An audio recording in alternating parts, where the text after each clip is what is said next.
بسم اللہ الرحمن الرحیم۔ ناظرین گرامی، روایت میں آتا ہے کہ قطب الاقطاب حضرت شیخ عبد القادر جیلانی الحسنی والحسینی الجیلانی، حضرت غوث اعظم شیخ عبد القادر جیلانی رحمۃ اللہ علیہ جب نماز ادا کرتے تو بہت زار و قطار رویا کرتے، یعنی گریہ زاری کیا کرتے تھے۔ روتے روتے آپ کی ہچکی بن جایا کرتی تھی۔ جب آپ رحمت اللہ علیہ مسجد میں اپنے مریدین اور شاگردوں کے ساتھ باجماعت نماز پڑھتے، اللہ پاک کی محبت اور عشق میں اتنے ڈوب کر عبادت کرتے کہ ان کے شاگرد آپ کی رقت آمیزی کو دیکھ کر، یعنی رونے کے انداز کو دیکھتے اور کہتے اگر اصل نماز دیکھنی ہے تو غوث پاک کی نماز کو دیکھا جائے۔ تو ایک بار کا ذکر ہے کہ آپ رحمت اللہ علیہ عراق کی مسجد میں سے باجماعت نماز پڑھ کر باہر نکلے۔ آپ کے مریدین بھی آپ کے ساتھ تھے۔ آپ نے دیکھا کہ اسی محلے میں کچھ بچے اخروٹ کے ساتھ کھیل رہے ہیں۔ آپ بچوں سے بہت پیار کیا کرتے تھے، گویا کہ خود بچپن میں کبھی بچوں کی طرح کھیل کود نہیں کر سکے، لیکن بچوں کو دیکھ کر آپ مسکراتے تھے۔ آپ آگے بڑھنے لگے اور مریدین کی بڑی جماعت بھی آپ کے ساتھ تھی۔ ابھی آپ زیادہ دور نہیں گئے تھے کہ ان بچوں نے ایک دوسرے کے کان میں کچھ بولنا شروع کر دیا اور اشارے میں باتیں کرنے لگے کہ کیا خیال ہے کہ جو بابا جی سب سے نمایاں ہیں، نورانی چمکتے ہوئے چہرے والے ہیں، سب سے آگے چل رہے ہیں، ان کو بولا جائے جو فرمائش ہمیں کرنی ہے ان سے کر دیں، کیا یہ ہمیں ڈانٹیں گے تو نہیں؟ تو کچھ سمجھدار بچے ہم زبان ہوئے اور کہا نہیں نہیں، یہ جو بابا ہے نا بہت اچھے ہیں، ان سے جو کچھ کہو گے انہوں نے وہ ہماری بات پوری کرنی ہے۔ ہم ان سے ایک میٹھی اور لذیذ چیز آج منگواتے ہیں۔ تو ان میں سے ایک بچہ جو سب سے بڑا تھا پاس آیا اور کہا بابا میری بات سنیں۔ آپ نے بہت پیار اور شفقت سے اس کے سر پر ہاتھ رکھا اور کہا بیٹا کہو۔ اس نے کہا کہ میرا دل کر رہا ہے کہ میں آپ سے کچھ مانگوں۔ آپ نے فرمایا کہ کہو بیٹا کیا چاہتے ہو؟ وہ کہنے لگا کہ مجھے آپ اس فلاں جلیبی والے سے جلیبی لا کر دے سکتے ہیں، میرا کھانے کا بہت دل کر رہا ہے۔ میں چلا جاتا لیکن بابا میری باری آنے والی ہے، جب تک میں جلیبی لے کر وہاں آؤں گا میری باری چلی جائے گی۔ آپ رحمت اللہ علیہ کے وہاں کے مشہور بزرگ بڑے سردار لوگ ہیں۔ آپ کے خادمین آپ کے نوکر بننے کے لیے جان کی بازی لگانے کو تیار رہتے ہیں۔ ادھر وہ بچے آپ کے رتبے کو بھی دیکھ رہے تھے اور یہ بھی دیکھ رہے تھے کہ آپ کون سی شخصیت ہے، لیکن پھر بھی اتنے سارے لوگوں کو چھوڑ کر آپ سے وہ بچہ کہتا ہے کہ بابا مجھے جلیبی لا کر دے دیں۔ بابا جی نے کہا کہ ٹھیک ہے میں لا کر دے دیتا ہوں۔ آپ کا ایک مرید آپ کے پاس آیا اور کہا حضرت آپ کیوں اس بات پر توجہ دے رہے ہیں؟ آپ اس بچے کی فرمائش پر جلیبی لا رہے ہیں۔ حضرت آپ پر میری جان قربان ہو، میں اس بچے کو جلیبی لا کر دے دیتا ہوں۔ آپ رحمت اللہ علیہ نے اسے اپنے ہاتھ کے اشارے سے منع فرمایا اور کہا اس نے مجھ سے کہا ہے نا تو میں ہی اس کی خواہش کو پورا کروں گا۔ پھر آپ رحمت اللہ علیہ اس جلیبی والے کے پاس تشریف لے گئے اور جلیبی والا کچھ دیر پہلے اداس بیٹھا ہوا تھا۔ آپ رحمت اللہ علیہ اس کی دکان میں تشریف لے گئے تو وہ خوشی خوشی سے جھومنے لگا۔ آپ رحمت اللہ علیہ نے اس جلیبی والے سے جلیبی لی، اس نے خوشی خوشی آپ رحمت اللہ علیہ کے ہاتھوں میں جلیبی تھما دی۔ وہ آدمی لگ بھگ 70 سال کا تھا، اس بڑھاپے میں بھی وہ کام کرنے پر مجبور تھا۔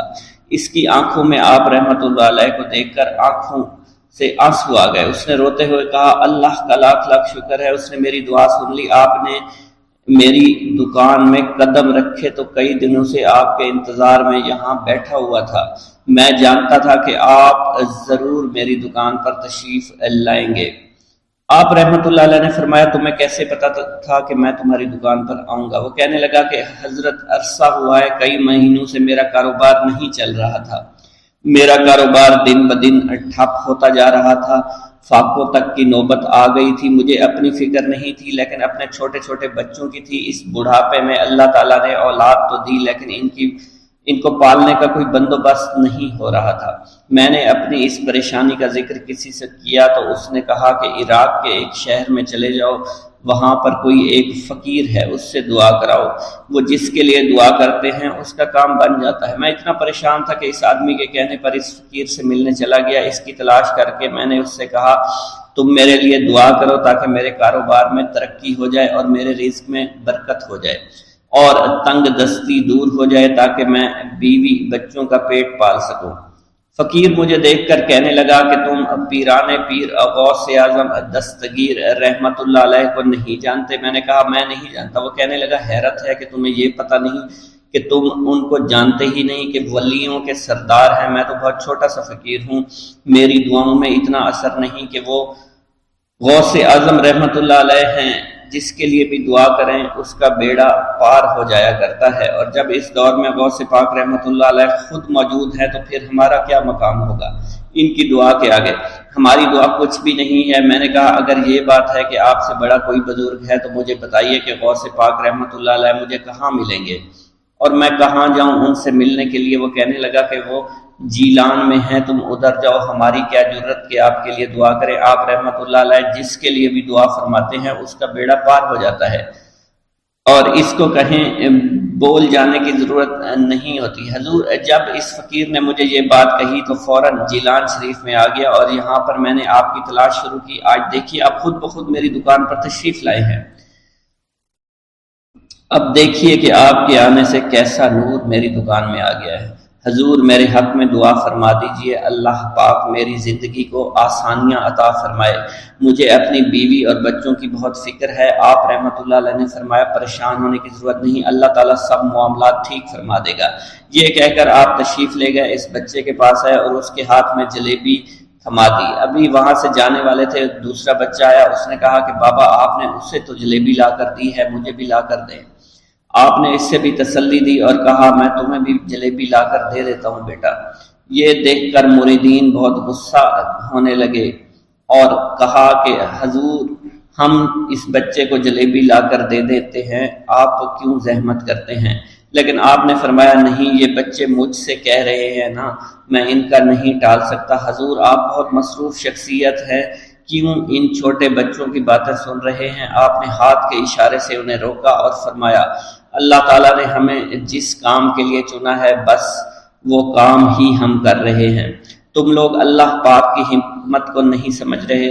پھر آپ جتنی بار وہ بچے آپ کو بھیجتے رہے، آپ رحمت اللہ علیہ ان کے لیے جلیبیاں لاتے رہے، حتیٰ کہ آخری بچے کو بھی آپ نے جلیبی لا کر دے دی اور وہ مزے سے کھانے لگے۔ جلیبی کھانے کے بعد وہ آپ کو دعائیں کرنے لگے اور کہا آپ بہت اچھے انسان ہیں، جیسا کہ آپ کے بارے میں ہم نے سنا تھا آپ ویسے ہی ہیں، آپ اخلاق کے بہت عمدہ ہیں، آپ کی سخاوت کے بارے میں ہم نے جتنا سن رکھا تھا آپ اتنے ہی سخی ہیں، ہم آپ سے بہت خوش ہوئے۔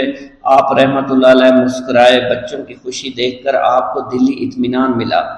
اب ایک اور نماز کا وقت ہو رہا تھا، آپ نے مریدین سے کہا کہ چلو نماز پڑھنے کے لیے مسجد میں چلتے ہیں۔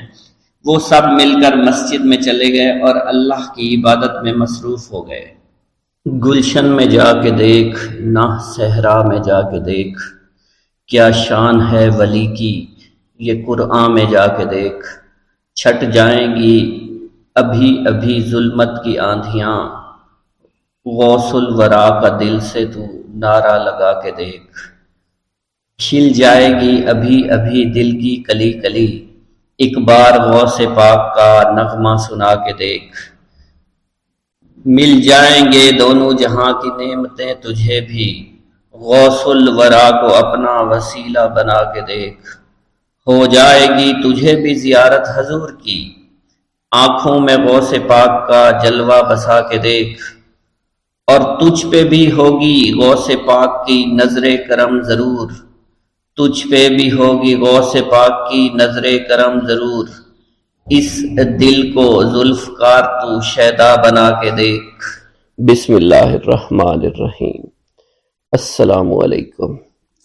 حضور سیدنا غوث اعظم فرماتے ہیں میں 10 برس کی عمر میں اپنے شہر کے مکتب میں حصول علم کے لیے جایا کرتا تھا۔ اس وقت میرے ساتھ ملائکہ بھی ہوتے تھے جو میرے آگے پیچھے میری حفاظت کی غرض سے چلتے تھے۔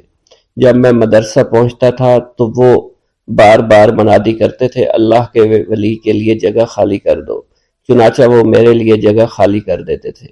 ایک مرتبہ میں نے ایک ایسے شخص کو دیکھا جس نے فرشتوں کی آواز سن کر کہا کہ یہ نہایت معزز گھرانے کا فرد ہے اور عن قریب اس کو وہ عظمت اور بزرگی حاصل ہوگی جس میں کوئی مزاحمت نہ ہوگی، اس کو ایسا قرب نصیب ہوگا کہ اس کو کوئی فریب نہ دے سکے گا، پھر 40 برس بعد میں نے اس شخص کو پہچانا، وہ شخص ابدالوں میں سے تھا۔ حضرت شیخ ابو سعود احمد بن ابی بکر سے مروی ہے، حضور سیدنا غوث اعظم نے فرمایا، میں 25 سال تک تنہا عراق کے بیابانوں میں پھرتا رہا۔ میں لوگوں کو نہ جانتا تھا، لوگ مجھے نہیں جانتے تھے۔ اسی دوران میرے پاس رجال الغیب اور جنات تشریف لائے، جنہیں میں طریقت اور رسول اللہ کی تعلیم دیا کرتا تھا۔ ابتدا میں جب میں عراق میں داخل ہوا تو حضرت خضر میرے ہم سفر تھے اور میں انہیں اس وقت سے پہچانتا نہیں تھا۔ ان کے ساتھ میرا معاہدہ ہوا کہ میں ان کے کسی حکم کی خلاف ورزی نہیں کروں گا۔ ایک مرتبہ انہوں نے مجھے ایک جگہ بیٹھنے کا حکم دیا، میں اسی جگہ 3 سال بیٹھا رہا۔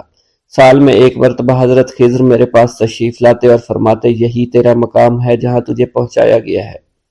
اس عرصہ کے دوران تمام نفسانی خواہشات مجھ پر انسانی شکل میں وارد ہوئیں، لیکن اللہ نے مجھے ہر موقع پر استقامت عطا فرمائی اور مجھے ان خرافات سے بچائے رکھا۔ ابتدا میں میرا نفس مجاہدہ کا کوئی طریقہ اختیار کرتا تو میں اس پر قائم ہو جایا کرتا تھا اور کسی چیز کو قبول نہیں کرتا تھا۔ ایک طویل مدت تک اپنا گلا گھونٹتے ہوئے میں نے مدائن کے جنگلوں میں مجاہدات میں مشغول رہا۔ حضور سیدنا غوث اعظم فرماتے ہیں، میں نے اپنے نفس کو مختلف مجاہدوں اور ریاستوں اور مشقتوں میں ڈالے رکھا۔ 1 سال تک میں گری ہوئی چیزیں اٹھا کر کھاتا رہا، اسی دوسرے سال میں صرف پانی پر گزارا کرتا رہا، اور تیسرے سال میں نے کچھ نہ کھایا اور نہ پیا نہ ہی سویا۔ ایک مرتبہ شدید سردی کی وجہ سے میں ایوان کسریٰ کے کھنڈرات میں سویا تو رات بھر میں 40 مرتبہ احتلام ہوا۔ میں نے ہر مرتبہ دریائے دجلہ پر جا کر غسل فرمایا، پھر نیند کے خوف سے محل کے اوپر ایک ویران جگہ پر چڑھ گیا اور وہاں 2 سال تک قیام کیا، حتیٰ کہ سردی کے سوا کوئی شے کھانے کو میسر نہیں تھی۔ حضور سیدنا غوث اعظم فرماتے ہیں، ہر سال ایک بزرگ آتے اور وہ مجھے اونی جبہ دے کر چلے جاتے۔ اسی طرح میں نے بے شمار طریقوں سے دنیا اور نفس سے چھٹکارا حاصل کرنے کی کوشش کی۔ لوگ مجھے دیوانہ سمجھتے تھے، میں برہنہ جسم جنگلوں میں چلا جاتا، کانٹوں پر لوٹا شور مچایا کرتا، میرے تمام بدن سے خون جاری ہو جایا کرتا۔ لوگ مجھے اٹھا کر شفا خانے لے جایا کرتے، جہاں میری حالت مزید بگڑ جایا کرتی۔ ایک وقت ایسا آیا جب مجھ میں اور مردہ میں کوئی فرق نہ تھا۔ لوگ کفن لے آئے اور غسال کو بلوایا کہ وہ مجھے غسل دے۔ ابھی انہوں نے مجھے غسل دینے کے لیے ایک تختہ پر لٹایا، میری حالت درست ہو گئی، میں اٹھ کھڑا ہوا۔ طریقت کی ان پرخطر راہوں میں نہ تو میں کبھی خوف زدہ ہوا، نہ کبھی میرا نفس مجھ پر غالب پا سکا، اور نہ ہی دنیا کی آسائش مجھے حیران کر سکی۔ حضور سید غوث اعظم فرماتے ہیں، شیطان نے میرے گرد بے شمار جال بچھائے۔ جب میں نے ان سے کہا یہ کیا ہے، اس نے کہا یہ دنیاوی آلائشیں ہیں اور میں ان جالوں میں سے تم لوگوں کا شکار کیا کرتا ہوں۔ میں نے 1 سال تک شیطان کا مقابلہ کیا، اس کے بچھائے ہوئے تمام جالوں کو ختم کیا۔ اس کے بعد میرے سینے کو کھول دیا گیا اور مجھ پر بے شمار خلائق ظاہر ہوئے۔ حضور سیدنا غوث اعظم فرماتے ہیں، میں نے دریافت کیا کہ یہ اللہ کیسے ہے؟ جواب ملا، یہ خلق کے اسباب ہیں جو تم سے ملے ہوئے ہیں۔ میں سال بھر ان کی جانب متوجہ رہا، یہاں تک کہ وہ مجھ سے جدا ہو گئے۔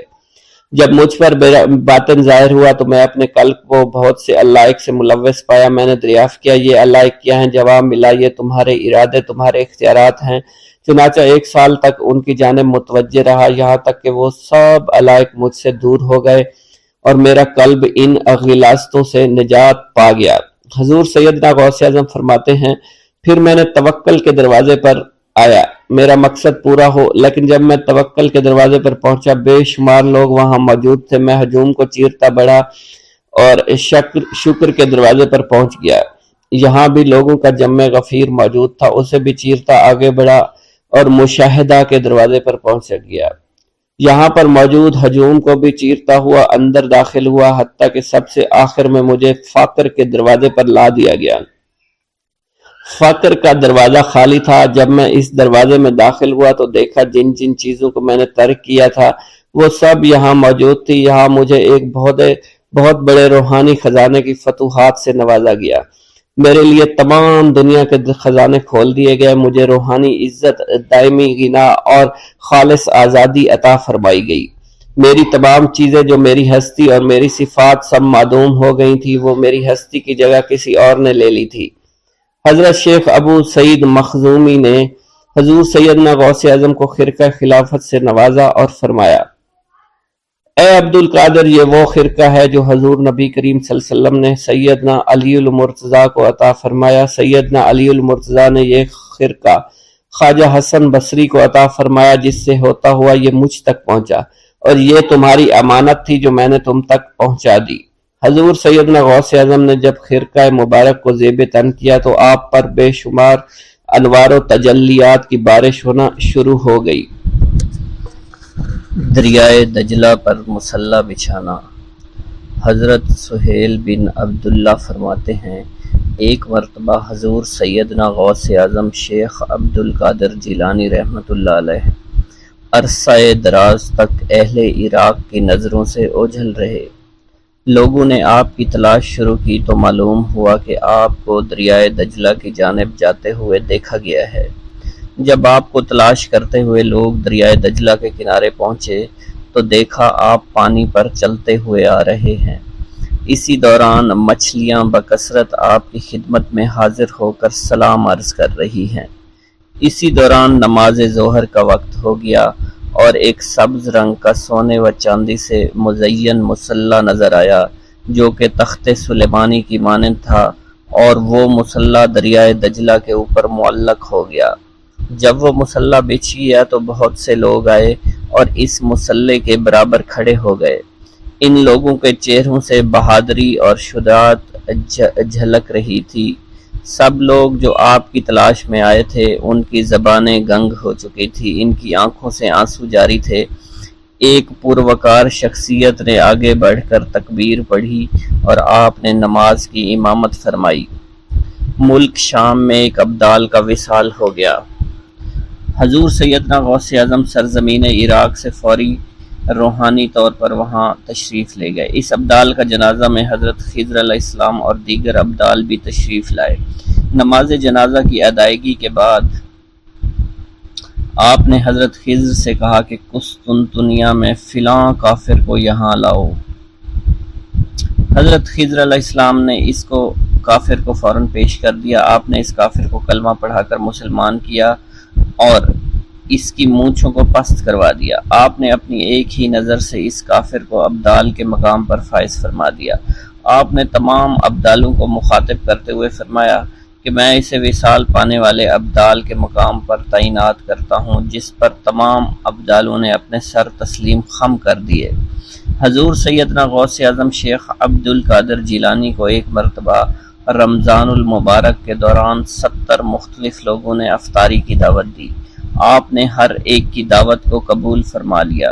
دعوت دینے والے افراد کو ایک دوسرے کی دعوت کا علم بالکل بھی نہیں تھا۔ آپ مقررہ وقت پر ان سب کے گھروں میں تشریف لے گئے اور ان کے ساتھ افطاری فرمائی۔ اسی دوران آپ نے اپنے آستانہ پر بھی افطاری فرمائی۔ صبح جب ہر شخص اپنی اس سعادت کی گفتگو کر رہا تھا تو انہیں معلوم ہوا کہ آپ نے ہر گھر میں افطاری کی ہے۔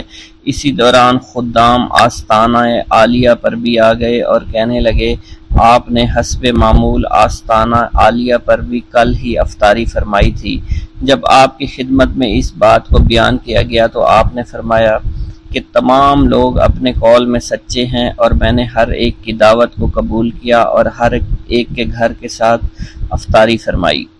منقول ہے خلیفہ وقت نے جب ابو یحییٰ بن سعید، جو کہ ابن المزاحم ظالم کے نام سے مشہور تھا، کو قاضی کے عہدے پر تعینات کیا۔ حضور سیدنا غوث اعظم ممبر پر جلوہ افروز ہوئے اور خلیفہ کو مخاطب کرتے ہوئے فرمایا کہ تم نے ایک ظالم شخص کو قاضی مقرر کیا ہے۔ کل جب تم اللہ تعالیٰ کی بارگاہ میں حاضر ہوگے تو اس وقت کیا جواب دو گے؟ خلیفہ کو جب آپ کی اس خطاب کی خبر ہوئی تو وہ کانپ اٹھا، رونا شروع کر دیا۔ اس نے فوراً ابو یحییٰ کو قاضی القضاء کے عہدے سے معزول کر دیا۔ حضرت شیخ ابو عباس خضر حسین فرماتے ہیں، ایک رات ہم سب حضور سیدنا غوث اعظم کی خدمت میں حاضر تھے۔ خلیفہ وقت حاضر ہوا اور آپ کی خدمت میں سلام کرنے کے بعد مؤدب ہو کر وہ بیٹھ گیا۔ اس نے آپ کی خدمت میں 10 تھیلیاں دیناروں سے بھری ہوئی پیش کرنا چاہییں، لیکن آپ نے انہیں قبول کرنے سے انکار کر دیا۔ جب خلیفہ کا اصرار زیادہ ہوا تو آپ نے ان میں سے 2 تھیلیوں کو پکڑ کر نچوڑا جس میں سے خون ٹپکنا شروع ہو گیا۔ آپ نے خلیفہ سے فرمایا تم لوگوں کا خون نچوڑ کر میرے پاس لائے ہو۔ اس کی بات سن کر خلیفہ بے ہوش ہو گیا۔ آپ نے فرمایا اگر مجھے خلیفہ کے آل رسول اللہ صلی اللہ علیہ وسلم کی عزت نہ ہوتی تو میں اس خون کو اس کے محلوں کی جانب بہا دیتا۔ حضرت شیخ ابو قاسم سے منقول ہے حضور سیدنا غوث اعظم ہوا میں چلا کرتے تھے، فرماتے تھے کہ سورج جب تک مجھے سلام نہ کرے نہیں نکلتا، ہر سال میرے پاس آ کر مجھے سلام کرتا ہے اور بتاتا ہے کہ مجھ میں فلاں فلاں واقعات ہوں گے، اسی طرح مہینہ، ہفتہ اور دن مجھے سلام کرنے کے لیے آتے ہیں اور بتاتے ہیں کہ ہم فلاں فلاں امر وقوع پذیر ہوں گے۔ مجھے اپنے رب کی قسم لوح محفوظ میں نیک و بد میری آنکھوں کے سامنے پیش کیا جاتا ہے، میں مشاہدہ خداوندی اور علم خداوندی کے سمندروں میں غوطہ زن رہتا ہوں، میں تم سب پر حجت اللہ ہوں، میں روح زمین پر رسول اللہ صلی اللہ علیہ وسلم کا نائب اور وارث ہوں۔ شیخ المشائخ حضرت ابو قاسم خلف سے منقول ہے، فرماتے ہیں حضرت ابو عمرو عثمان بن اسماعیل نے مجھے 905 ہجری میں بغداد بھیجا تاکہ میں ان کے لیے حضرت امام احمد بن حنبل کی کتاب مسند امام احمد کا نسخہ لا سکوں۔ جب میں بغداد شریف آیا میں نے لوگوں کا حضور سیدنا غوث اعظم کی جانب مائل دیکھا، مجھے معلوم ہوا کہ آپ جو کہتے وہ وقوع پذیر ہو جاتا۔ دفتن میرے دل میں یہ خیال آیا کہ یہ اگر میرے دل کی بات بتا دیں تو میں ان کی ولایت کا قائل ہو جاؤں گا۔ چنانچہ میں نے خلاف عادت بات سوچی کہ جب میں ان کے پاس جاؤں سلام کروں تو یہ میرے سلام کا جواب نہ دیں، مجھ سے منہ پھیر کر اپنے خدام سے کہیں کہ اس آنے والے کو ایک چھوارے کا ٹکڑا اور شہد کا ایک دانگ لاؤ، اور جب یہ دونوں چیزیں آ جائیں تو آپ مجھے کلہ پہنائیں اور میرے سلام کا جواب دیں۔ حضرت ابو قاسم فرماتے ہیں یہ سب دل میں سوچتے ہوئے میں ان کے پاس جا پہنچا، میں نے آپ کو سلام کیا، آپ نے میرے سلام کا جواب دینے کی بجائے منہ پھیر لیا، اپنے خادم سے کہا جاؤ چھوارے کا ٹکڑا اور شہد کا دانگ لاؤ جو دانہ بھر سے زیادہ نہ ہو۔ اللہ عز و جل کی قسم آپ نے وہی الفاظ دہرائے جو میرے دل میں تھے، پھر جب خادم وہ چیزیں لے آیا تو آپ نے میرے سامنے پیش کی اور مجھے کلاه پہنانے کے بعد میرے سلام کا جواب دیا اور فرمایا اے خلف تو یہی چاہتا تھا۔ حضرت ابو قاسم خلف بن عیاش شافی فرماتے ہیں میں دل سے آپ کی عظمت کا قائل ہو گیا، آپ کی خدمت میں رہ کر احادیث کا علم حاصل کیا۔ حضرت شیخ ابو مظفر منصور فرماتے ہیں میں حضور صلی اللہ علیہ وسلم حضور سیدنا غوث اعظم رحمۃ اللہ علیہ کی خدمت میں حاضر ہوا، اس وقت میں جوان تھا اور میرے پاس فلسفہ علم الروح کی ایک کتاب تھی۔ آپ نے مجھ سے فرمایا اے منصور یہ کتاب تیرا برا ساتھی ہے، اٹھو اسے دھو دو۔ حضرت شیخ ابو مظفر منصور فرماتے ہیں مگر میرے دل نے اس کو دھو ڈالنا مناسب نہیں سمجھا، اس کتاب میں منقول چند مسائل مجھے بے حد مرغوب تھے، میں نے ارادہ کیا کہ میں آپ کے سامنے سے اٹھوں اور اس کتاب کو گھر لے جاؤں۔ آپ نے میری جانب دیکھا اور مجھ سے اٹھا نہ گیا اور میری حالت قیدی کسی ہو گئی۔ آپ نے مجھ سے فرمایا کتاب دو، میں نے جب اسے کھولا تو وہ سفید کاغذ تھے جس پر کوئی حرف نہ لکھا ہوا تھا۔ آپ نے اس کتاب کی ورگردانی شروع کر دی اور فرمایا یہ کتاب فضائل قرآن ہے اور یہ محمد بن زریش کی تصنیف ہے۔ حضرت شیخ ابو مظفر منصور فرماتے ہیں پھر آپ نے وہ کتاب مجھے واپس فرما دی، میں نے جب اس کتاب کو دوبارہ دیکھا تو وہ واقعی فضائل قرآن کی کتاب تھی اور محمد بن زریش کی تصنیف تھی۔ آپ نے فرمایا کیا تو توبہ کرتا ہے کہ اپنی زبان سے وہ بات کہے جو تیرے دل میں نہ ہو؟ میں نے عرض کی ہاں۔ اس کے بعد مجھے فلسفہ و احکام اور روحانیت جو مجھے یاد تھے وہ بھول گئے اور میرے باطن سے ایسے محو ہوئے کہ کبھی میرے دل میں آئے ہی نہیں تھے۔ منقول ہے حضور سیدنا غوث اعظم شیخ عبد القادر جیلانی کے زمانہ میں ایک ایک مقرب کی ولایت سلب کر لی گئی، سب چھوٹے بڑے اس کو حقارت کی نگاہ سے دیکھنے لگے۔ اس نے 360 اولیاء اللہ سے التجا کی کہ وہ اس کے حق میں دعا فرمائیں، لیکن اس کا نام لوح محفوظ پر اشتیاق کی فہرست میں لکھ دیا گیا تھا۔ ان اولیاء اللہ نے اس کو بتایا کہ تم کامیاب نہیں ہوگے، اس کے چہرے کا رنگ سیاہ پڑ گیا۔ اس شخص نے حضور سیدنا غوث اعظم کی خدمت میں حاضر ہو کر دعا کی درخواست کی۔ آپ نے فرمایا تم اللہ کی بارگاہ میں مردود ہو گئے مگر میں تمہیں اللہ کی اذن سے مقبول بنا سکتا ہوں۔ پھر حضور سیدنا غوث اعظم نے اس کے لیے بارگاہ الہی میں دعا فرمائی۔ غیب سے ندا آئی، کیا تمہیں معلوم ہے تم سے پہلے بھی 360 اولیاء اللہ اس کے لیے سفارش کر چکے ہیں، لیکن اس کا نام لوح محفوظ پر اشتیاق کی فہرست میں لکھا جا چکا ہے۔ آپ نے عرض کیا، یا الہی، تو مردود کو مقبول اور مقبول کو مردود بنانے پر قادر ہے۔ اگر تیری منشا یہی ہے تو نے اس کو مقبول بنانے کے لیے مجھ سے دعا کیوں کروائی؟ غیبی ندا آئی، اے عبد القادر، اسے میں نے تمہارے سپرد کیا، تم اسے چاہے جو سزا دو اور جو چاہے بنا دو۔ چنانچہ آپ کی دعا سے وہ پھر سے بارگاہ الہی میں مقبول ہو گیا۔ حضرت شیخ ابو صالح سے منقول ہے، حضرت شیخ ابو مدین نے مجھے حضور سیدنا غوث اعظم کی خدمت میں بغداد فقر کی تعلیم کے لیے بھیجا۔ آپ نے مجھے 20 دن تک اپنے خلوت خانہ کے دروازے پر بٹھائے رکھا۔ 20 روز گزرنے کے بعد مجھے قبلہ رو ہونے کا حکم دیا گیا۔ جب میں قبلہ رو ہو گیا تو آپ نے فرمایا، اے ابو صالح، اس طرف دیکھ۔ چنانچہ جب میں نے اس کی جانب دیکھا تو آپ نے فرمایا، کیا دیکھ رہے ہو؟ میں نے عرض کیا، بیت اللہ شریف میری آنکھوں کے سامنے ہے۔ آپ نے مجھے حکم دیا، اب مغرب کی سمت دیکھ۔ میں نے اپنا چہرہ مغرب کی سمت کیا تو آپ نے دریافت کیا کہ آپ کیا دیکھ رہے ہو؟ میں اپنے مرشد پاک حضرت ابو مدین کو دیکھ رہا ہوں۔ ایک مرتبہ سنان نامی عیسائی پادری نے حضور سیدنا غوث اعظم کی محفل میں حاضر ہو کر سلام عرض کیا اور حاضرین میں کھڑے ہو کر بیان دیا کہ میں یمن کا رہنے والا ہوں۔ میں نے ارادہ کیا کہ میں اسلام قبول کروں۔ اسی دوران میرے دل میں خیال پیدا ہوا کہ میں اس دور کی سب سے بہترین شخصیت کے دست مبارک پر کلمہ پڑھوں۔ اسی سوچ کے مجھے نیند آ گئی۔ خواب میں مجھے حضرت سیدنا عیسیٰ علیہ السلام کی زیارت نصیب ہوئی۔ آپ نے مجھ سے ارشاد فرمایا کہ تم بغداد شریف چلے جاؤ اور شیخ عبد القادر جیلانی کے دست حق پر اسلام قبول کرو، کیونکہ اس وقت وہ روئے زمین پر تمام لوگوں میں افضل اور اعلیٰ ہے۔ حضرت شیخ ابراہیم قندوزی کی آمد۔ ایک دن حضرت خواجہ معین الدین چشتی حسب معمول درختوں کو پانی دے رہے تھے۔ حضرت شیخ ابراہیم قندوزی گھومتے پھرتے اسی باغ کی طرف آن نکلے۔ حضرت شیخ ابراہیم قندوزی اسی آبادی میں رہا کرتے تھے جہاں آپ مقیم تھے، اور وہ اللہ عز و جل کے عشق میں اس قدر ڈوبے ہوئے تھے کہ ان پر عشق حقیقی کی وجہ سے اکثر خود فراموشی کی حالت طاری رہتی تھی۔ آبادی کے بچے اور بوڑھے انہیں مجذوب کہا کرتے تھے اور قدر کی نگاہ سے دیکھا کرتے تھے۔ جس وقت آپ کی نظر حضرت شیخ ابراہیم قندوزی پر پڑی تو سب کام چھوڑ کر آپ ان کی جانب متوجہ ہو گئے۔ آگے بڑھ کر خوش آمدید کہا اور دست مبارک کو بوسہ دیا، پھر نہایت عزت اور احترام کے ساتھ ایک سایہ دار درخت کے نیچے بٹھایا۔ ان دنوں انگوروں کا موسم تھا، کچھ پکے ہوئے خوشے بیلوں سے اتار کر آپ کی خدمت میں پیش کیے اور خود باادب ہو کر دو زانوں بیٹھ گئے۔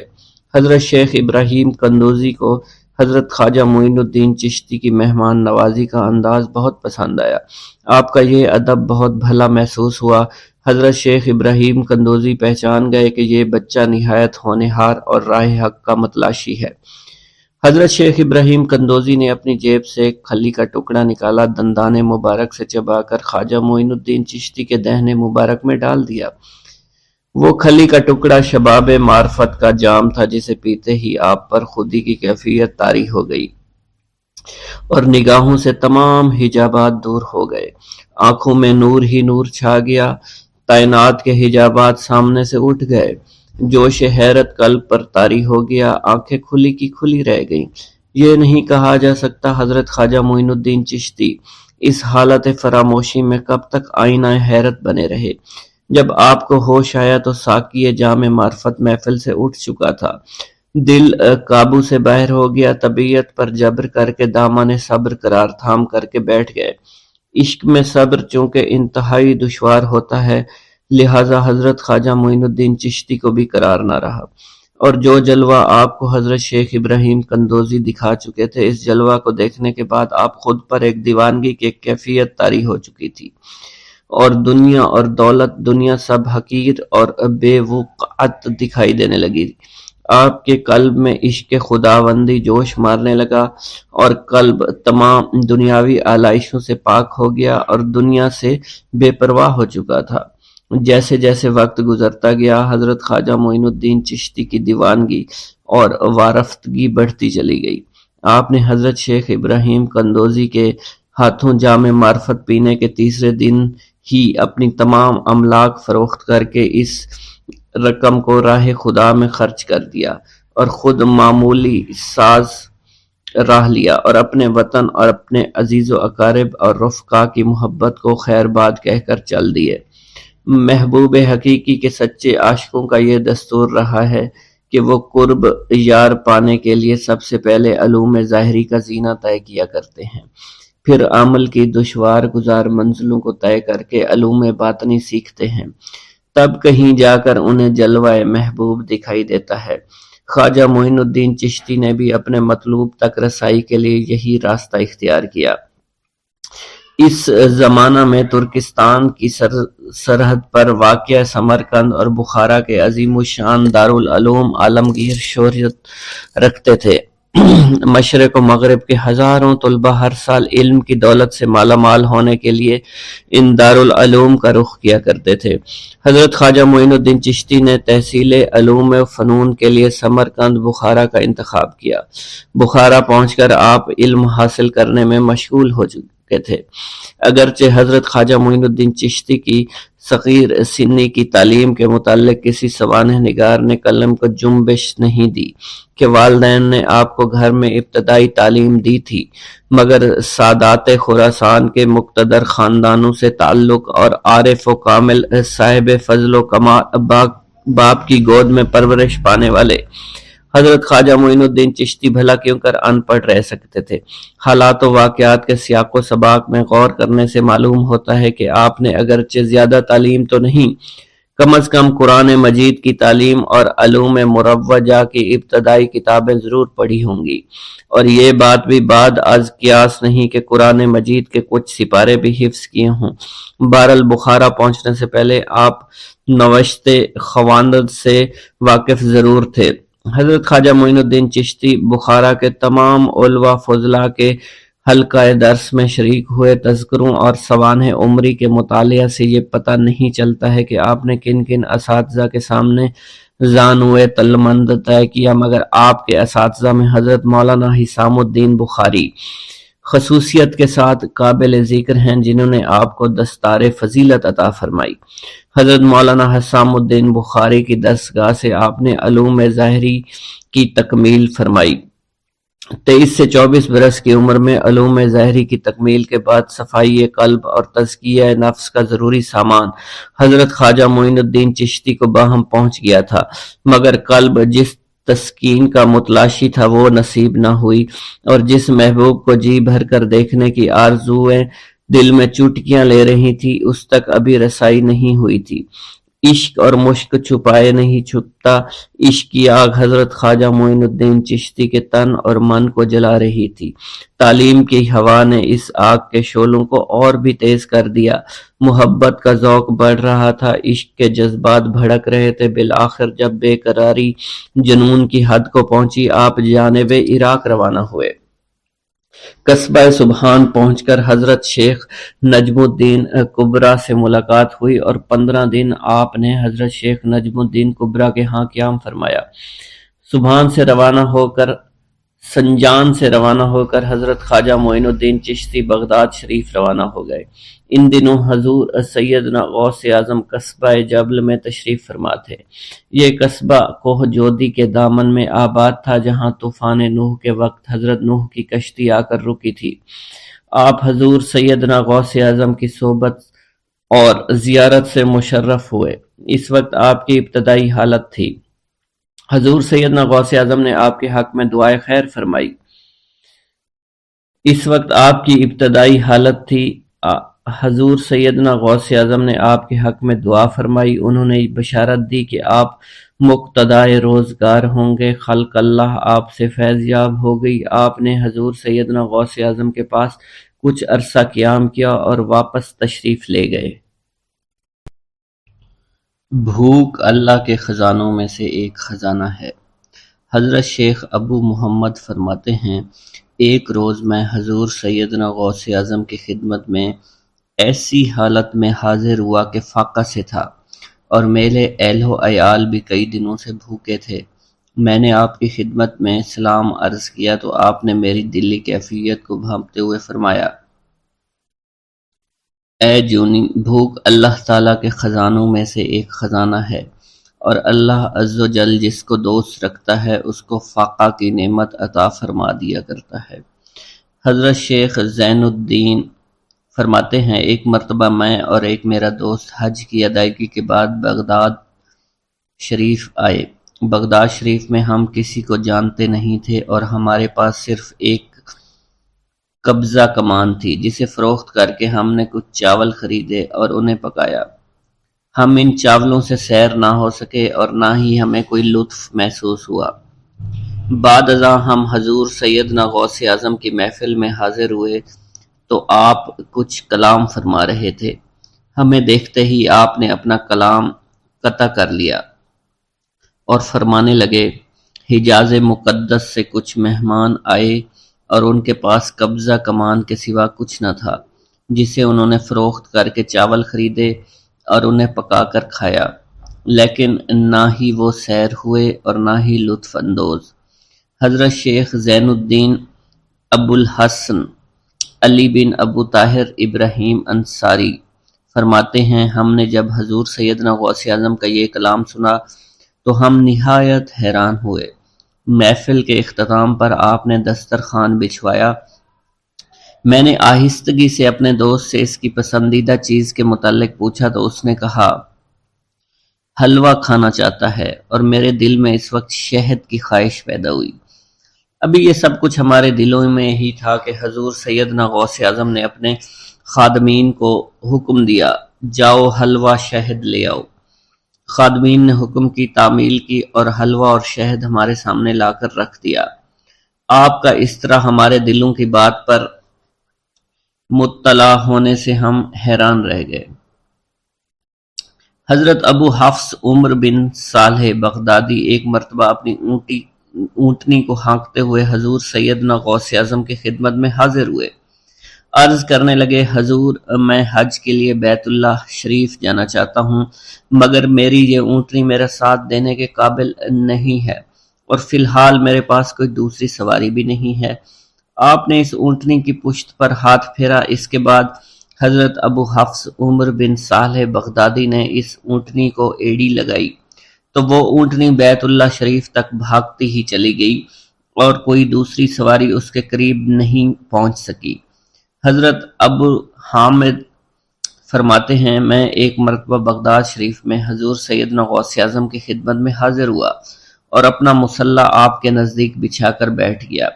آپ نے مجھ سے فرمایا، اے حامد، تم ان قریب بادشاہوں کے دسترخوان پر بیٹھو گے۔ چنانچہ جب میں حران واپس پہنچا تو سلطان نور الدین زنگی نے مجھے اپنے پاس رہنے پر مجبور کر دیا اور مجھے اپنا مصاحب خاص مقرر کر دیا اور ناظم اوقاف مقرر فرمایا۔ حضرت شیخ ابو المظفر اسماعیل سے منقول ہے کہ ایک مرتبہ حضرت شیخ الہیتی بیمار ہو گئے۔ حضور سیدنا غوث اعظم ان کی عیادت کے لیے تشریف لائے۔ آپ نے ان کے نزدیک کھجور کے 2 درخت دیکھے جو 4 سال سے خشک تھے اور ان پر پھل نہیں آتا تھا۔ آپ نے ان درختوں کے نیچے بیٹھ کر وضو کیا اور 2 رکعت نماز ادا فرمائی۔ کچھ دن گزرنے کے بعد ان درختوں پر پھل لگ گئے اور وہ دوبارہ سے سرسبز و شاداب ہو گئے۔ جھولی کو میری بھر دو ورنہ کہے گی دنیا، ایسے سخی کا منگتا پھرتا ہے مارا مارا۔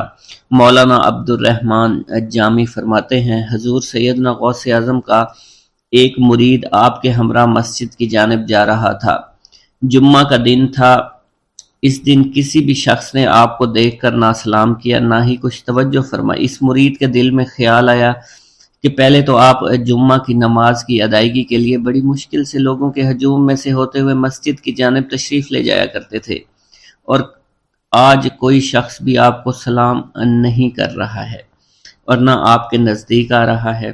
مولانا عبد الرحمن جامی فرماتے ہیں، ابھی یہ خیال اس مرید کے دل میں ہی تھا کہ حضور سیدنا غوث اعظم نے مسکرا کر اس مرید کو دیکھا، پھر لوگوں کا ایک جمع غفیر اکٹھا ہو گیا اور ہر کوئی آپ سے سلام کرنے کا خواہش مند تھا، یہاں تک کہ اس مرید اور آپ کے درمیان ہجوم حائل ہو گیا۔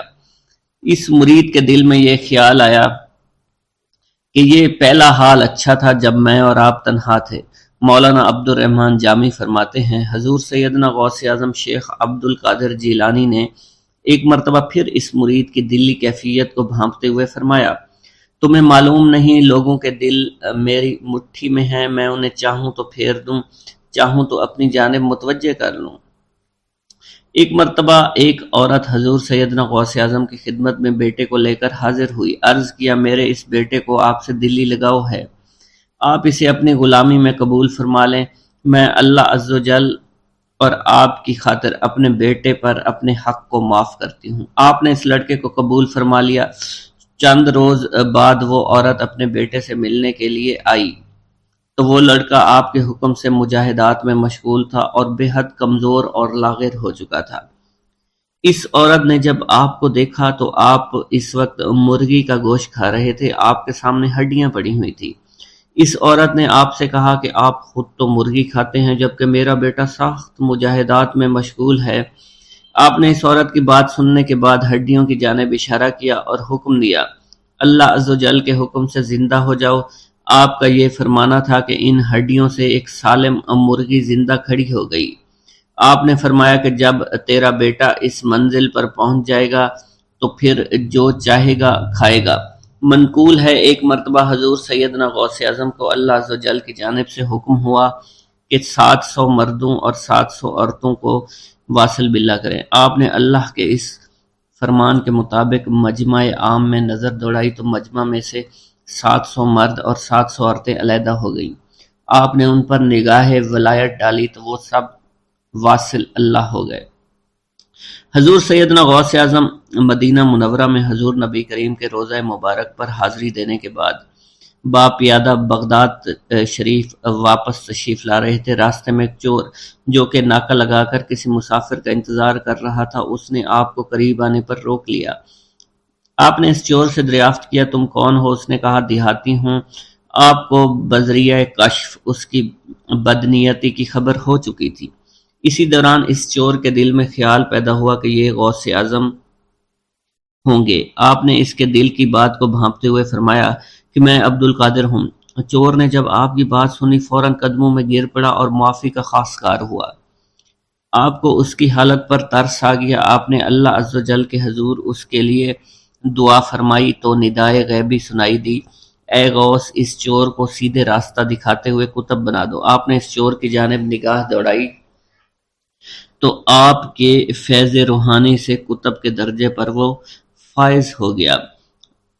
حضرت شیخ ابو عباس خضر بن عبداللہ بن یحیی حسینی فرماتے ہیں ایک مرتبہ میں نے خلیفہ ابو المظفر یوسف عباسی کو حضور سیدنا غوث اعظم شیخ عبد القادر جیلانی کی خدمت میں موجود پایا۔ اس نے آپ سے کسی کرامت کو دیکھنے کی درخواست کی اور کہا کہ اس سے میرا دل مطمئن ہو جائے گا۔ حضور سیدنا غوث اعظم حضرت سیدنا شیخ عبد القادر جیلانی نے خلیفہ سے پوچھا کہ تو کیا چاہتا ہے؟ اس نے کہا کہ ایک سیب، اور اس وقت عراق میں سیبوں کا موسم نہ تھا۔ آپ نے اپنے دست مبارک فضا میں بلند کیا اور دیکھتے ہی دیکھتے آپ کے ہاتھ میں 2 سیب آ گئے۔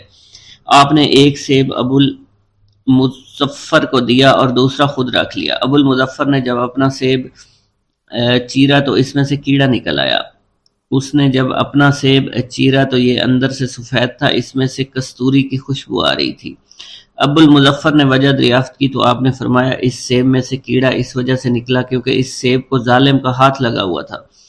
حضرت شیخ ابو محمد سے مروی ہے ایک مرتبہ میں حضور سیدنا غوث اعظم کی خدمت میں بغداد شریف حاضر ہوا۔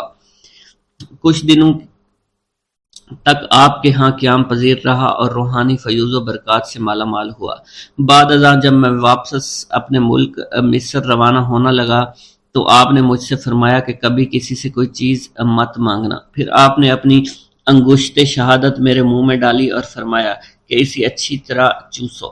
چنانچہ میں نے آپ کے فرمان کے مطابق ایسا ہی کیا۔ جب میں آپ سے اجازت لینے کے بعد واپس اپنے ملک مصر روانہ ہوا تو بغداد شریف سے مصر تک کی طویل مسافت کے دوران مجھے کچھ بھوک محسوس نہیں ہوئی اور میں جوں جوں آگے بڑھتا رہا اپنے جسم میں توانائی کو پہلے سے زیادہ پاتا۔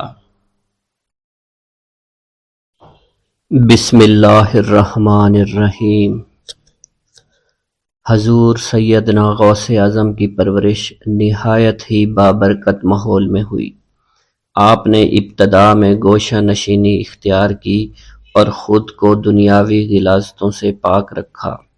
آپ نے 51 برس کی عمر میں شادی کی۔ جب آپ سے اس کے بارے میں دریافت کیا گیا تو آپ نے فرمایا، جب مجھے حضور نبی کریم صلی اللہ علیہ وسلم نے نکاح کی اجازت دی تو میں نے نکاح کر لیا۔ حضور سیدنا غوث اعظم رحمۃ اللہ علیہ نے اپنی ذات کو اللہ عز و جل کی خوشنودی کے لیے وقف کر رکھا تھا۔ آپ کی راتیں جاگ کر گزرتی تھی اور ساری رات آپ مراقبہ اور مشاہدہ میں گم رہتے تھے۔ آپ کی عادت مبارکہ تھی کہ آپ سجدہ کو دراز کرتے تھے اور بیٹھ کر مراقبہ فرماتے تھے۔ اسی دوران آپ کا جسم مبارک نورانی شعاؤں کے زیر اثر ہوتا تھا اور کئی مرتبہ آپ ان نورانی شعاؤں میں غائب ہو جایا کرتے تھے۔ حضور شیخ ابو عبداللہ بن حسنین بن ابی فضل فرماتے ہیں کہ سیدنا غوث اعظم کے بعض دہقانی مریدین ہر سال آپ کے لیے گیہوں بوتے تھے اور جائز طریقہ سے اسے پالتے تھے۔ پھر آپ کے بعض مریدین اسے پیستے، آپ کے لیے ہر روز 4 یا 5 روٹیاں پکاتے اور شام کو آپ کے پاس روٹیاں لے کر آتے تھے۔ آپ حاضرین میں ایک ایک ٹکڑا تقسیم کر دیتے اور جو بچ جاتا وہ اپنے لیے رکھ لیتے تھے۔ حضرت شیخ خضر حسینی سے منقول ہے کہ حضور سیدنا غوث اعظم نے ایک شکستہ دل فقیر کو دیکھا۔ آپ نے اس سے اس کی کیفیت کے متعلق دریافت کیا تو اس نے کہا کہ میں آج دریا کے کنارے گیا اور ملاح سے کہا کہ وہ مجھے دریا کے پار لے جائے۔ اس نے انکار کر دیا۔ میں اپنے اس افلاس کے سبب پریشان اور شکستہ دل ہوں۔ ابھی اس فقیر کا کلام جاری تھا کہ ایک شخص آپ کی خدمت میں حاضر ہوا اور 30 دینار آپ کی خدمت میں پیش کر دیے۔ آپ نے وہ دینار اس فقیر کو دے دیے اور فرمایا کہ اس ملاح سے کہنا کہ کسی فقیر کا سوال رد مت کیا کرے۔ حضرت شیخ معمر کا بیان ہے کہ میں نے حضور سیدنا غوث اعظم سے زیادہ کسی کو درگزر فرمانے والا نہیں دیکھا۔ آپ کی عطا کا یہ عالم تھا کہ ایک محفل میں 400 لوگوں کو ولایت کے مقام اعلیٰ تک پہنچا دیا کرتے تھے۔ بھوکوں کو کھانا کھلانا اور بیواؤں کی حاجت روائی کرنا آپ کا معمول تھا۔ جب کسی بیمار کے متعلق سنتے فوراً اس کی عیادت کے لیے تشریف لے جایا کرتے۔ فقراء کو آپ کے در سے بغیر سوال کیے عطا ہو جایا کرتا۔ حضور سیدنا غوث اعظم نے فرمایا کہ مخلوق سے کنارہ کشی سے قبل علم حاصل کرو، کیونکہ جو شخص علم کے بغیر عبادت کرتا ہے وہ اصلاح سے زیادہ فساد میں مبتلا ہو جاتا ہے۔ تمہیں چاہیے کہ شمع شریعت اپنے ہمراہ لے کر علم کی روشنی میں عمل کرو، پھر اللہ تعالیٰ تمہیں علم لدنی کا وارث بنا دے گا۔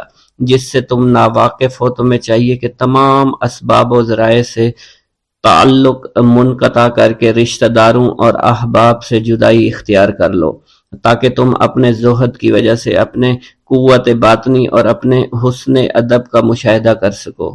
خدا کے علاوہ تمام عالم اسباب سے اس خوف سے منقطع ہو جاؤ تاکہ تمہاری شمع معرفت نہ بجھ جائے، اور جب تم 40 دن ایک چلہ اپنے رب کے لیے مخصوص کر دو گے تو تمہارے قلب سے حکمت کے چشمے جاری ہو جایا کریں گے اور تم معرفت الہی کی تپش کا مشاہدہ کرنے لگو گے، جس کو حضرت موسیٰ علیہ السلام نے اپنے شجر قلب پر محسوس کیا تھا۔ اس کیفیت کے بعد تم اپنے نفس و خواہش، اپنے شیطان، اپنی طبیعت اور اپنے وجود سے کہو گے کہ ٹھہر جا، میں نے اس آگ کا مشاہدہ کر لیا ہے جو قلب موسیٰ علیہ السلام سے روشن ہوئی تھی۔ اس کے بعد تمہارے قلب میں باطن سے یہ آواز آنے لگے گی کہ میں ہی تمہارا رب ہوں، میری ہی عبادت کرو، میرے غیر کی اطاعت سے گریزاں ہو جاؤ، میرے سوا کسی سے تعلق مت رکھو، میری معرفت حاصل کر کے میرے غیر کو فراموش کر دو، غیر سے اعراض کر کے صرف میرے علم، میرے قرب، میرے ملک اور میری سلطنت کی جانب متوجہ رہو۔ جب تمہیں بقائے الہی حاصل ہو جائے تو تمہاری زبان پر اللہ تعالیٰ کا نام جاری ہو جائے گا اور تمہارے حجابات رفع ہو کر قلب سے کدورت زائل ہو جائے گی اور نفس کو مکمل سکون حاصل ہوگا۔ پھر جب اس کے الطاف غالب آ جائیں تو تمہیں خطاب کیا جائے گا، اے قلب فرعون، نفس کی طرف توجہ کر اور ان کو راہ ہدایت پر چلا، میری جانب آ جا اور ان سے کہہ دے کہ میرا ہی اتباع کریں، پھر انہیں رشد کے راستے پر ہدایت کر کے ان سے تعلق قائم کر، اس کے بعد پھر قطع تعلق کر کے دوبارہ استوار ہو کر آ جا اور اسی طرف استوار ہو کر دیکھتا رہے۔ حضرت شیخ معمر سے منقول ہے، فرماتے ہیں ایک مرتبہ میں حضور سیدنا غوث اعظم کی خدمت میں حاضر تھا۔ آپ بیٹھے کچھ لکھ رہے تھے، اسی دوران چھت سے 3 مرتبہ مٹی گری، چوتھی مرتبہ ایسا ہوا تو آپ نے جلال میں آ کر اس جگہ دیکھا جہاں سے مٹی گر رہی تھی۔ اسی دوران ایک چوہا اس جگہ سے نیچے گرا اور مر گیا، اور یہ چوہا ہی وہاں سے مٹی کو کھود رہا تھا۔ حضرت شیخ عمر بن مسعود فرماتے ہیں حضور سیدنا غوث اعظم فرما رہے تھے، اسی دوران ایک چڑیا نے آپ کی قمیص پر بیٹ کر دی۔ آپ نے جلالی نظروں سے چڑیا کو دیکھا، چڑیا اسی وقت نیچے گری، مر گئی۔ آپ نے وضو سے فارغ ہونے کے بعد قمیص کے اس حصے کو دھویا، پھر اپنی قمیص مبارک اتار کر مجھے دی اور فرمایا اس کو فروخت کر کے اس کی رقم کو خیرات کر دو، یہ اسی کا بدلہ ہے۔ منقول ہے حضور سیدنا غوث اعظم کے زمانہ میں ایک بہت ہی گناہگار شخص تھا، لیکن اس کے دل میں آپ سے بے پناہ محبت تھی۔ جب اس کے مرنے کے بعد اس کو دفن کیا گیا تو قبر میں منکر نکیر نے سوالات کیے، تو اس نے ہر سوال کے جواب میں شیخ عبد القادر کہا۔ منکر نکیر نے اللہ کی بارگاہ میں اس کے جواب کو پیش کیا تو حکم ہوا اگرچہ یہ بندہ فاسقوں میں سے ہے، لیکن یہ میرے محبوب جو کہ صادقین میں سے ہیں ان سے محبت رکھتا ہے۔ بسم اللہ الرحمن الرحیم۔ ناظرین گرامی، روایت میں آتا ہے کہ قطب الاقطاب حضرت شیخ عبد القادر جیلانی الحسنی والحسینی الجیلانی، حضرت غوث اعظم شیخ عبد القادر جیلانی رحمۃ اللہ علیہ جب نماز ادا کرتے تو بہت زار و قطار رویا کرتے، یعنی گریہ زاری کیا کرتے تھے۔ روتے روتے آپ کی ہچکی بن جایا کرتی تھی۔ جب آپ رحمت اللہ علیہ مسجد میں اپنے مریدین اور شاگردوں کے ساتھ باجماعت نماز پڑھتے، اللہ پاک کی محبت اور عشق میں اتنے ڈوب کر عبادت کرتے کہ ان کے شاگرد آپ کی رقت آمیزی کو دیکھ کر، یعنی رونے کے انداز کو دیکھتے اور کہتے اگر اصل نماز دیکھنی ہے تو غوث پاک کی نماز کو دیکھا جائے۔ تو ایک بار کا ذکر ہے کہ آپ رحمت اللہ علیہ عراق کی مسجد میں سے باجماعت نماز پڑھ کر باہر نکلے، آپ کے مریدین بھی آپ کے ساتھ تھے۔ آپ نے دیکھا کہ اسی محلے میں کچھ بچے اخروٹ کے ساتھ کھیل رہے ہیں۔ آپ بچوں سے بہت پیار کیا کرتے تھے، گویا کہ خود بچپن میں کبھی بچوں کی طرح کھیل کود نہیں کر سکے، لیکن بچوں کو دیکھ کر آپ مسکراتے تھے۔ آپ آگے بڑھنے لگے اور مریدین کی بڑی جماعت بھی آپ کے ساتھ تھی۔ ابھی آپ زیادہ دور نہیں گئے تھے کہ ان بچوں نے ایک دوسرے کے کان میں کچھ بولنا شروع کر دیا اور اشارے میں باتیں کرنے لگے کہ کیا خیال ہے کہ جو بابا جی سب سے نمایاں ہیں، نورانی چمکتے ہوئے چہرے والے ہیں، سب سے آگے چل رہے ہیں، ان کو بولا جائے جو فرمائش ہمیں کرنی ہے ان سے کر دیں، کیا یہ ہمیں ڈانٹیں گے تو نہیں؟ تو کچھ سمجھدار بچے ہم زبان ہوئے اور کہا نہیں نہیں، یہ جو بابا ہے نا بہت اچھے ہیں، ان سے جو کچھ کہو گے انہوں نے وہ ہماری بات پوری کرنی ہے، ہم ان سے ایک میٹھی اور لذیذ چیز آج منگواتے ہیں۔ تو ان میں سے ایک بچہ جو سب سے بڑا تھا پاس آیا اور کہا بابا میری بات سنیں۔ آپ نے بہت پیار اور شفقت سے اس کے سر پر ہاتھ رکھا اور کہا بیٹا کہو۔ اس نے کہا کہ میرا دل کر رہا ہے کہ میں آپ سے کچھ مانگوں۔ آپ نے فرمایا کہ کہو بیٹا کیا چاہتے ہو؟ وہ کہنے لگا کہ مجھے آپ اس فلاں جلیبی والے سے جلیبی لا کر دے سکتے ہیں، میرا کھانے کا بہت دل کر رہا ہے۔ میں چلا جاتا لیکن بابا میری باری آنے والی ہے، جب تک میں جلیبی لے کر وہاں آؤں گا میری باری چلی جائے گی۔ آپ رحمت اللہ علیہ کے وہاں کے مشہور بزرگ بڑے سردار لوگ ہیں، آپ کے خادمین آپ کے نوکر بننے کے لیے جان کی بازی لگانے کو تیار رہتے ہیں۔ ادھر وہ بچے آپ کے رتبے کو بھی دیکھ رہے تھے اور یہ بھی دیکھ رہے تھے کہ آپ کون سی شخصیت ہے، لیکن پھر بھی اتنے سارے لوگوں کو چھوڑ کر آپ سے وہ بچہ کہتا ہے کہ بابا مجھے جلیبی لا کر دے دیں۔ بابا جی نے کہا کہ ٹھیک ہے میں لا کر دے دیتا ہوں۔ آپ کا ایک مرید آپ کے پاس آیا اور کہا حضرت آپ کیوں اس بات پر توجہ دے رہے ہیں، آپ اس بچے کی فرمائش پر جلیبی لا رہے ہیں۔ حضرت آپ پر میری جان قربان ہو، میں اس بچے کو جلیبی لا کر دے دیتا ہوں۔ آپ رحمۃ اللہ علیہ نے اسے اپنے ہاتھ کے اشارے سے منع فرمایا اور کہا اس نے مجھ سے کہا ہے نا تو میں ہی اس کی خواہش کو پورا کروں گا۔ پھر آپ رحمۃ اللہ علیہ اس جلیبی والے کے پاس تشریف لے گئے اور جلیبی والا کچھ دیر پہلے اداس بیٹھا ہوا تھا۔ آپ رحمۃ اللہ علیہ اس کی دکان میں تشریف لے گئے تو وہ خوشی خوشی سے جھومنے لگا۔ آپ رحمۃ اللہ علیہ نے اس جلیبی والے سے جلیبی لی، اس نے خوشی خوشی آپ رحمۃ اللہ علیہ کے ہاتھوں میں جلیبی تھما دی۔ وہ آدمی لگ بھگ 70 سال کا تھا، اس بڑھاپے میں بھی وہ کام کرنے پر مجبور تھا۔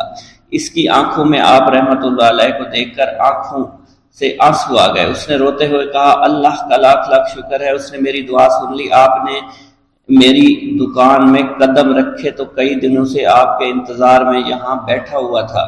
میں جانتا تھا کہ آپ ضرور میری دکان پر تشریف لائیں گے۔ آپ رحمۃ اللہ علیہ نے فرمایا تمہیں کیسے پتا تھا کہ میں تمہاری دکان پر آؤں گا؟ وہ کہنے لگا کہ حضرت عرصہ ہوا ہے، کئی مہینوں سے میرا کاروبار نہیں چل رہا تھا، میرا کاروبار دن بدن ٹھپ ہوتا جا رہا تھا، فاقوں تک کی نوبت آ گئی تھی۔ مجھے اپنی فکر نہیں تھی لیکن اپنے چھوٹے چھوٹے بچوں کی تھی۔ اس بڑھاپے میں اللہ تعالیٰ نے اولاد تو دی لیکن ان کو پالنے کا کوئی بندوبست نہیں ہو رہا تھا۔ میں نے اپنی اس پریشانی کا ذکر کسی سے کیا تو اس نے کہا کہ عراق کے ایک شہر میں چلے جاؤ، وہاں پر کوئی ایک فقیر ہے، اس سے دعا کراؤ، وہ جس کے لیے دعا کرتے ہیں اس کا کام بن جاتا ہے۔ میں اتنا پریشان تھا کہ اس آدمی کے کہنے پر اس فقیر سے ملنے چلا گیا۔ اس کی تلاش کر کے میں نے اس سے کہا تم میرے لیے دعا کرو تاکہ میرے کاروبار میں ترقی ہو جائے اور میرے رزق میں برکت ہو جائے اور تنگ دستی دور ہو جائے تاکہ میں بیوی بچوں کا پیٹ پال سکوں۔ فقیر مجھے دیکھ کر کہنے لگا کہ تم پیران پیر غوث اعظم دستگیر رحمت اللہ علیہ کو نہیں جانتے؟ میں نے کہا میں نہیں جانتا۔ وہ کہنے لگا حیرت ہے کہ تمہیں یہ پتہ نہیں کہ تم ان کو جانتے ہی نہیں کہ ولیوں کے سردار ہیں۔ میں تو بہت چھوٹا سا فقیر ہوں، میری دعاؤں میں اتنا اثر نہیں کہ وہ غوث اعظم رحمت اللہ علیہ ہیں، جس کے لیے بھی دعا کریں اس کا بیڑا پار ہو جایا کرتا ہے، اور جب اس دور میں غوث پاک رحمت اللہ علیہ خود موجود ہے تو پھر ہمارا کیا مقام ہوگا ان کی دعا کے آگے؟ ہماری دعا کچھ بھی نہیں ہے۔ میں نے کہا اگر یہ بات ہے کہ آپ سے بڑا کوئی بزرگ ہے تو مجھے بتائیے کہ غوث پاک رحمت اللہ علیہ مجھے کہاں ملیں گے اور میں کہاں جاؤں ان سے ملنے کے لیے؟ وہ کہنے لگا کہ وہ جیلان میں ہیں، تم ادھر جاؤ، ہماری کیا جرت کہ آپ کے لیے دعا کریں۔ آپ رحمت اللہ علیہ جس کے لیے بھی دعا فرماتے ہیں اس کا بیڑا پار ہو جاتا ہے اور اس کو کہیں بول جانے کی ضرورت نہیں ہوتی۔ حضور جب اس فقیر نے مجھے یہ بات کہی تو فوراً جیلان شریف میں آ گیا اور یہاں پر میں نے آپ کی تلاش شروع کی۔ آج دیکھیے آپ خود بخود میری دکان پر تشریف لائے ہیں۔ اب دیکھیے کہ آپ کے آنے سے کیسا نور میری دکان میں آ گیا ہے۔ حضور میرے حق میں دعا فرما دیجئے، اللہ پاک میری زندگی کو آسانیاں عطا فرمائے، مجھے اپنی بیوی اور بچوں کی بہت فکر ہے۔ آپ رحمت اللہ علیہ نے فرمایا پریشان ہونے کی ضرورت نہیں، اللہ تعالیٰ سب معاملات ٹھیک فرما دے گا۔ یہ کہہ کر آپ تشریف لے گئے، اس بچے کے پاس آئے اور اس کے ہاتھ میں جلیبی تھما دی۔ ابھی وہاں سے جانے والے تھے، دوسرا بچہ آیا، اس نے کہا کہ بابا آپ نے اسے تو جلیبی لا کر دی ہے، مجھے بھی لا کر دیں۔ آپ نے اس سے بھی تسلی دی اور کہا میں تمہیں بھی جلیبی لا کر دے دیتا ہوں بیٹا۔ یہ دیکھ کر مریدین بہت غصہ ہونے لگے اور کہا کہ حضور ہم اس بچے کو جلیبی لا کر دے دیتے ہیں، آپ کیوں زحمت کرتے ہیں؟ لیکن آپ نے فرمایا نہیں، یہ بچے مجھ سے کہہ رہے ہیں نا، میں ان کا نہیں ٹال سکتا۔ حضور آپ بہت مصروف شخصیت ہے، کیوں ان چھوٹے بچوں کی باتیں سن رہے ہیں؟ آپ نے ہاتھ کے اشارے سے انہیں روکا اور فرمایا اللہ تعالیٰ نے ہمیں جس کام کے لیے چنا ہے بس وہ کام ہی ہم کر رہے ہیں، تم لوگ اللہ پاک کی حکمت کو نہیں سمجھ رہے۔ پھر آپ جتنی بار وہ بچے آپ کو بھیجتے رہے، آپ رحمت اللہ علیہ ان کے لیے جلیبیاں لاتے رہے، حتیٰ کہ آخری بچے کو بھی آپ نے جلیبی لا کر دے دی اور وہ مزے سے کھانے لگے۔ جلیبی کھانے کے بعد وہ آپ کو دعائیں کرنے لگے اور کہا آپ بہت اچھے انسان ہیں، جیسا کہ آپ کے بارے میں ہم نے سنا تھا آپ ویسے ہی ہیں، آپ اخلاق کے بہت عمدہ ہیں، آپ کی سخاوت کے بارے میں ہم نے جتنا سن رکھا تھا آپ اتنے ہی سخی ہیں، ہم آپ سے بہت خوش ہوئے۔ آپ رحمت اللہ علیہ مسکرائے، بچوں کی خوشی دیکھ کر آپ کو دلی اطمینان ملا۔ اب ایک اور نماز کا وقت ہو رہا تھا، آپ نے مریدین سے کہا کہ چلو نماز پڑھنے کے لیے مسجد میں چلتے ہیں۔ وہ سب مل کر مسجد میں چلے گئے اور اللہ کی عبادت میں مصروف ہو گئے۔